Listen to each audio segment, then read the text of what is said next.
بسم الله الرحمن الرحیم.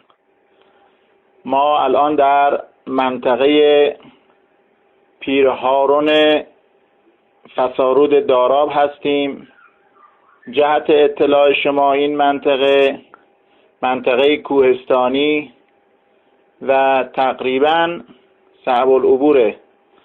ما به اتفاق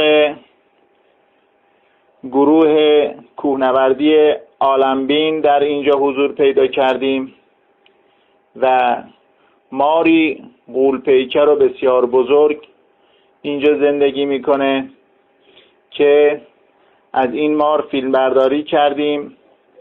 شما خودتون با مشاهده منطقه و مقایسه این مار با سنگ و لاخ‌ها و خار و خاشاک اطراف و درختی که در دوردست قرار گرفته متوجه میشید که این مار چقدر بزرگه، به نحوی که وقتی آفتاب از یک قسمتش میتابه میشه حتی در سایه این مار نشست.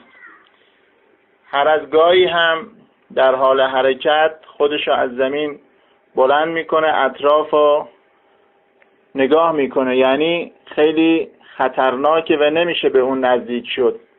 به خاطر همینم فیلم بردار ما از راه دور فیلم برداری کردن.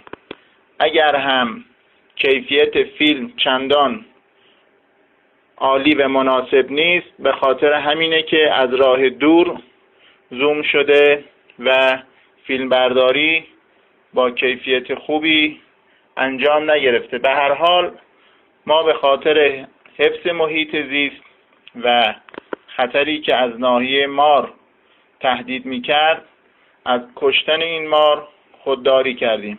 ادامه ماجرا را خودتون ببینید. آن چیز که عیان است چه حاجت به بیان است.